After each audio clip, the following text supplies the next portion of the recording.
Human beings absolutely follow through on who they believe they are. If you said to me, well, I'm really gonna work hard to stop smoking, but I've been a smoker my whole life and I am a smoker. I know your days are numbered. You're gonna be back smoking cigarettes again because we all act consistent with who we believe we are. I tell people the strongest force in the whole human personality is this need to stay consistent with how we define ourselves.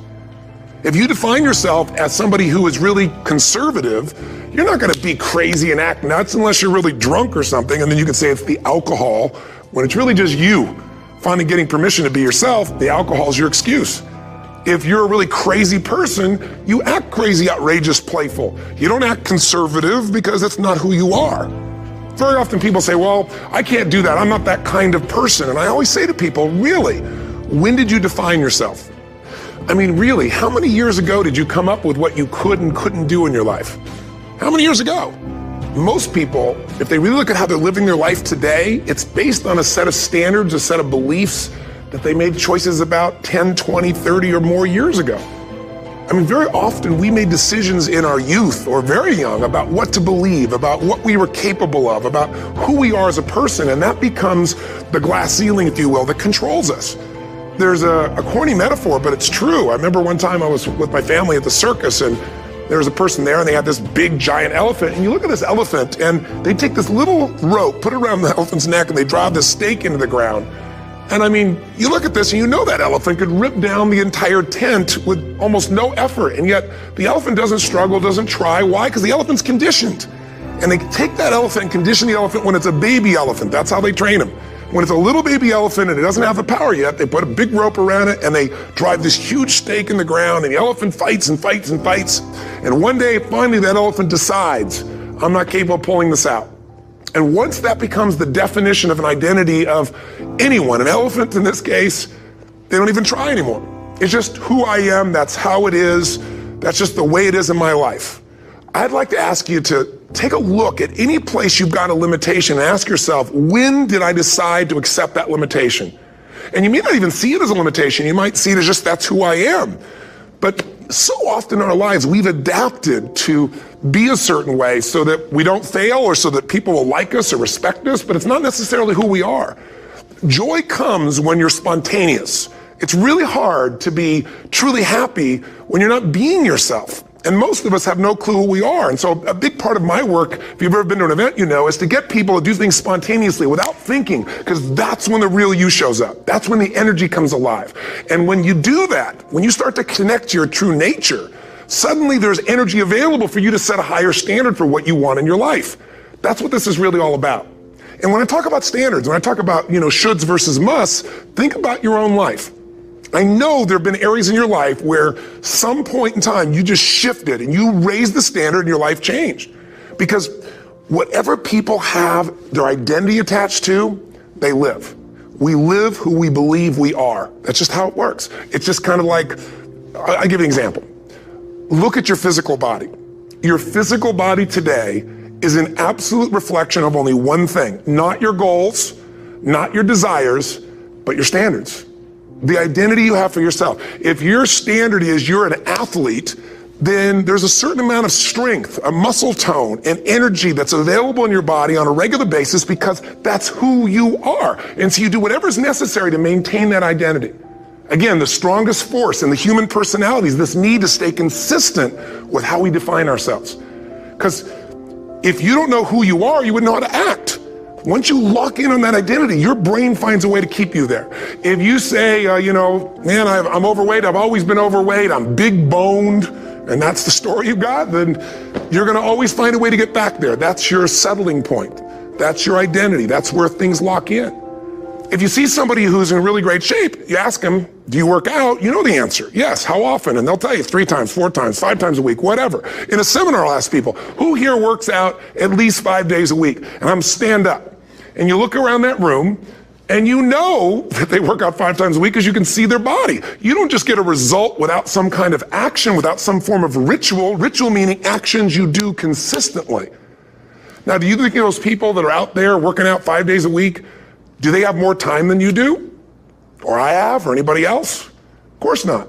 Is their life less busy? Of course not. It's just a must for them. They must work out that way, and they've made that turn and their life changed. So I'm not saying you have to work out 5 days a week.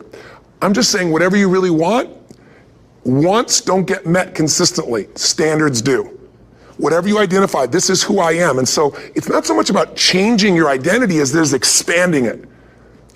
Deciding that, instead of your goal is to lose 10 pounds, which is not compelling, what if your vision was to get back to my fighting weight?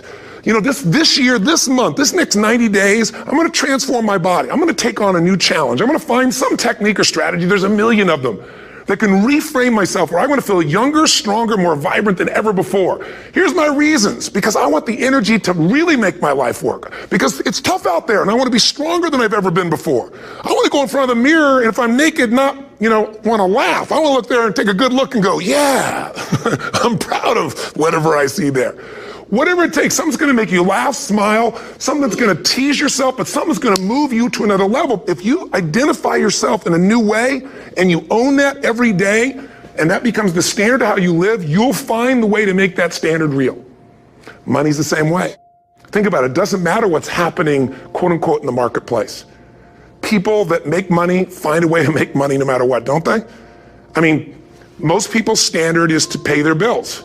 So that's what most people find a way to do, even when economic times get tough. Most people, if that's their absolute standard, they find a way. Some people's standard is pay their bills most of the time.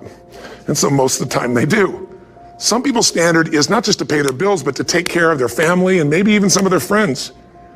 And they find a way. In fact, some people may be in a family where they don't have enough money. They barely have money to pay their bills. They work their guts out. And then somebody, their mother, their father, somebody else, their sister gets ill, and there's not enough money to take care of it. Nobody else has money in the family. They don't either, but they find a way to get that money to take care of their mother or father, don't they? And pay their bills. They never could do it before. Why? The situation made them raise their own standard. And not everybody does that. Somebody else in the family might have money and still not take care of their mother. It all comes down to the inner game, my friends. Changing your life is a change in the inner game. The outside world you can't control, but you have absolute control over this one if you learn the dynamics of what shapes you. And identity is one of those simple, clear, fundamental basics that if you start to shift it, everything else will shift in your life as well. Some people, by the way, have to have more than enough money to do what they want, when they want, where they want, with whomever they want, contribute the way they want. And if that's their must, they find a way. I know that sounds overly simplistic, but it's true. Somebody once said you could take all the money in the world out of the hands of everybody, out of all the wealthy people in the world who are really successful, give it to other people. It wouldn't take too long. Those people would have it back in their hands. It's not because they're manipulative. It's because they have a standard. Some are manipulative, don't get me wrong, but they got a standard of what they're going to find a way to make happen. I'm just simply saying to you, take those 3 magic words and live them. Raise your standard. And if you really want to do it, then I'll tell you the most important secret. Have you ever done this? Have you ever told yourself you're raising your standard? Okay, I'm going to go make this happen. I'm going to go make this much money. I'm going to transform my kids. I'm going to create the ultimate relationship in my life. I'm going to transform my body, whatever it is. And then you don't have strong enough reasons and you don't use it. You don't follow through. It's because you didn't back up your standards with what makes those standards real, and that's rituals. Rituals are where the power is.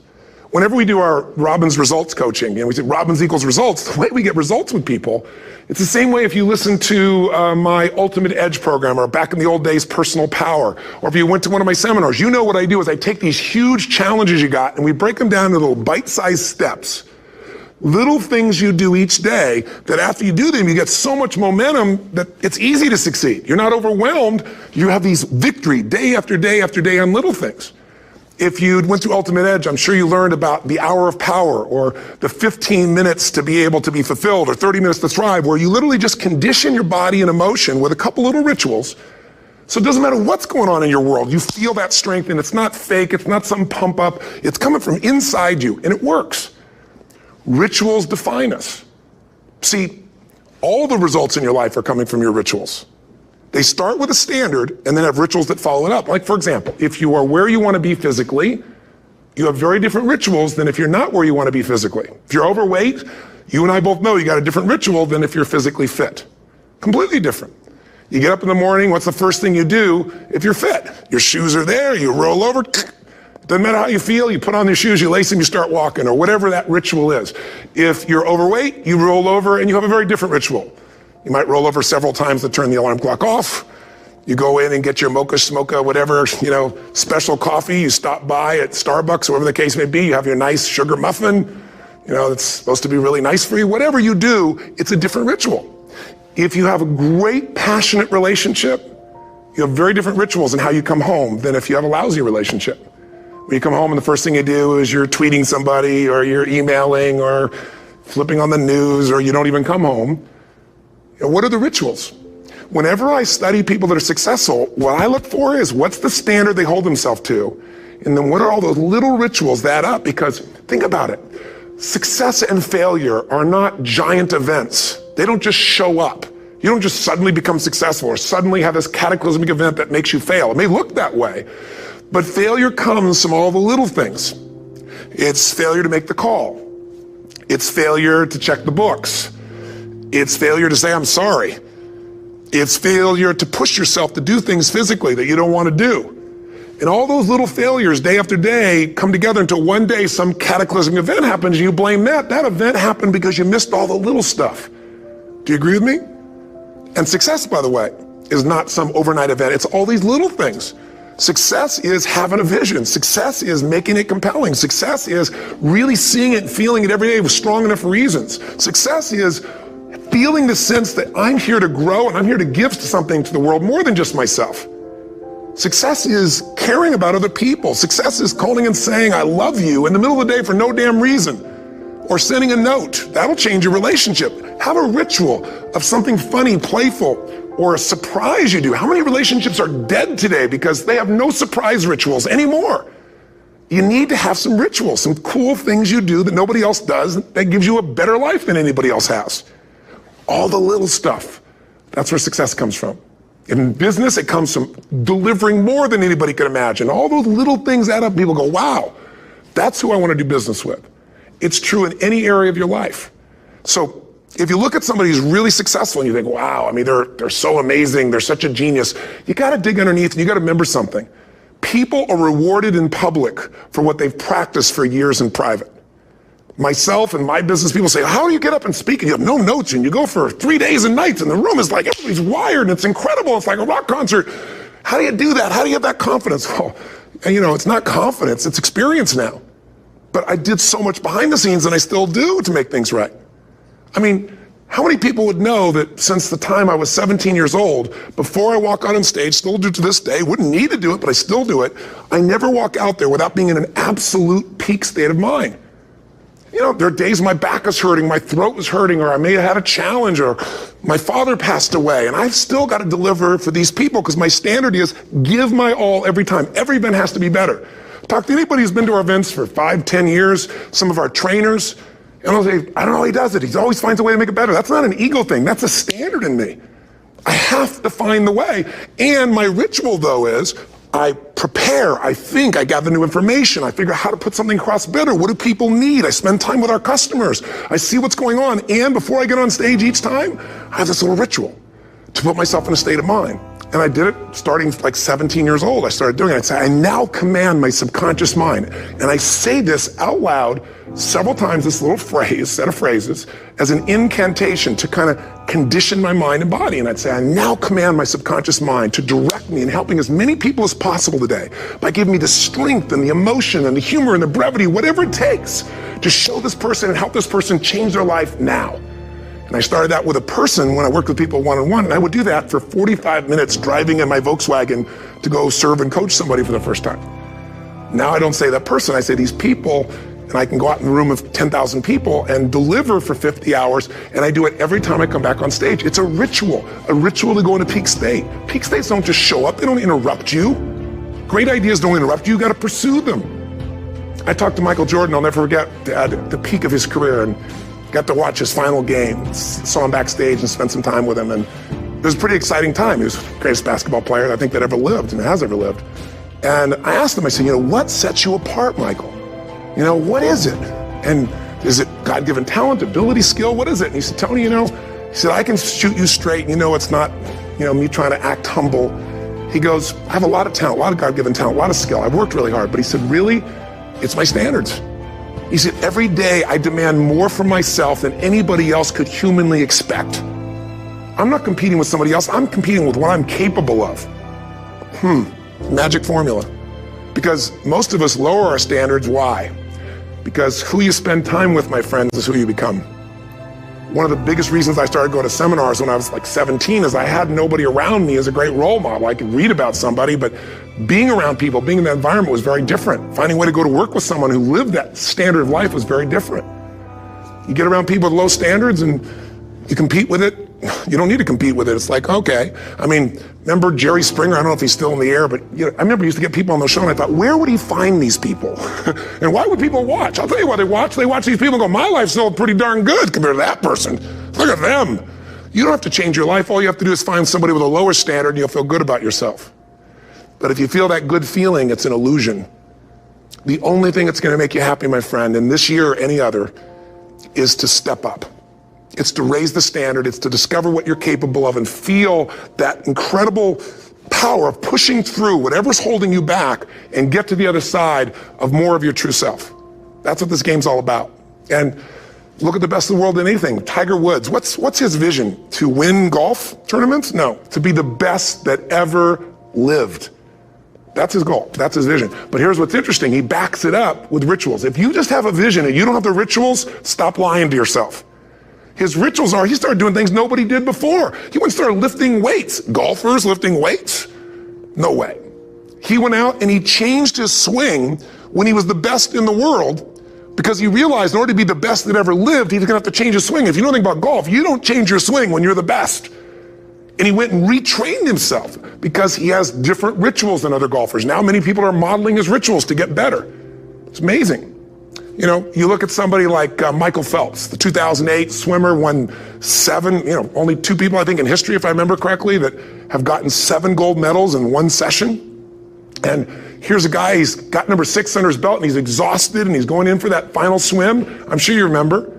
And how does the guy win? By 1/100th of a second. Do you think that was some massive skill that got him over the top? Or was it a standard that says, this is who I am. I am the champion. And no one is taking this from me. And somehow in those final milliseconds, 100th of a second, he pushed himself just beyond his competitor. But you know about Michael Phelps? What allowed him to be able to push beyond that moment is his rituals. Go study the guy. Most people who swim have these unbelievable workouts. He does 2 and 3 of those workout sessions a day. All the other swimmers in the beginning thought he was insane. You're going to overtrain, you can't do that, it's not physically possible. But he had a standard and the rituals to back it up. So here's my final message to you, because I've gotten carried away. I thought I was going to send you like a 5-minute message, but as you can see, there's no script here. It's just me going a little crazy with you, but I want to really see you get what you want this year. Don't let this year be like last. And if last year was great, still don't let it be that way. Raise the standard. If your life is perfect and extraordinary, you darn well know you're not going to be happy unless you keep making it better. That's what makes us feel alive. It's not what we get that makes us happy. It's who we become and what we're able to give because we become more. That sense of contribution is what creates the deepest meaning. So here's my assignment for you, if you want one. If you want to go from conversation to some action, here's a simple thing to do. What's an area of your life right now that you really want to improve? What's an area that's important to improve? If your body's great, how about your career? If career's great, how about your relationships? Intimate one especially, or your kids, or your relationship with your creator, your spiritual side of your life. Or is it your finances? Figure an area that really matters. Decide on that area. Number 1, write down what your life is like in that area right now as specifically as possible. So you might say, well, I'm 13.5 pounds overweight, whatever the weight is, whatever the situation is, or my body fat's like this, or I wake up exhausted in the morning, and you write the truth of where you are right now. So you're real clear.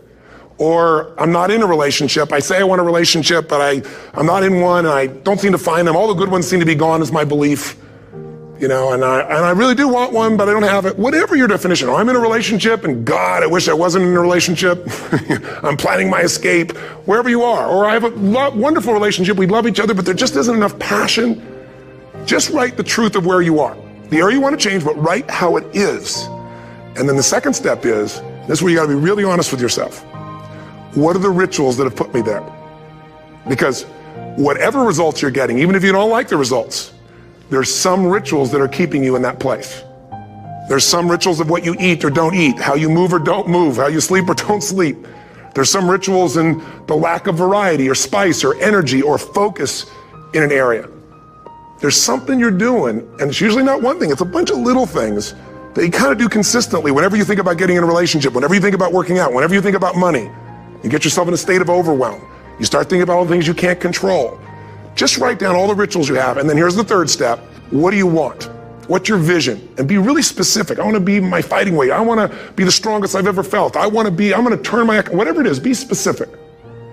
And then, last step number 4, what are the rituals that'll get you there? What would you need to do differently each morning if you're going to be that kind of energy, that kind of strength? How often would you work out? What days would you work out? What time? A ritual is something you do consistently, usually at a specific time, so it becomes automatic. Let me tell you something. Willpower doesn't last, but rituals can last a lifetime. I bet you have some rituals in your life right now you've been doing for years, even though some of them don't serve you. I'm just saying, wake yourself up. If you want a new year and a new life, you don't need to start on January 1st. Start today. Start with this little video. And just begin to see what happens and see how easy it is to just do a few little rituals. Don't do them all, just do 2 or 3 new things. And you know what happens? You'll get momentum. Because once you discipline yourself in one area of your life, you feel yourself doing it in other areas as well. I always say something that my original teacher taught me. I always remind people, there's always 2 pains in life. There's the pain of discipline, or there's the pain of regret. And discipline weighs ounces, as my friend Jim Rohn taught me. Regret weighs tons. You don't want to have regret. So right now, what do you want to change? What's it really like? What are the rituals that got you there? That'll take a little homework. If you're not sure, ask the people around you. They'll tell you what your rituals are. What do I really want in depth? What are the rituals that'll get me there? And then get yourself to start a few of those actions and lock them in place. If I can help you in any way, we're here as a company to support you. Come have an event with us. Come to Unleash the Power Within or Master University, or get a coach. You can get a free coaching session if you call our company and click on something on this. Will probably have something on it, or get a product, or don't do anything with us, but do something with somebody, starting with you. If you make the changes in yourself, you're going to be proud this year, and no amount of money or accolades from other people can mirror the feeling of being proud of knowing you've taken back control of your life, or you've taken a great life to another level. Because once you do that, you have something you can give other people, whether it be your kids or your friends or your family. And ultimately, that's what life's about.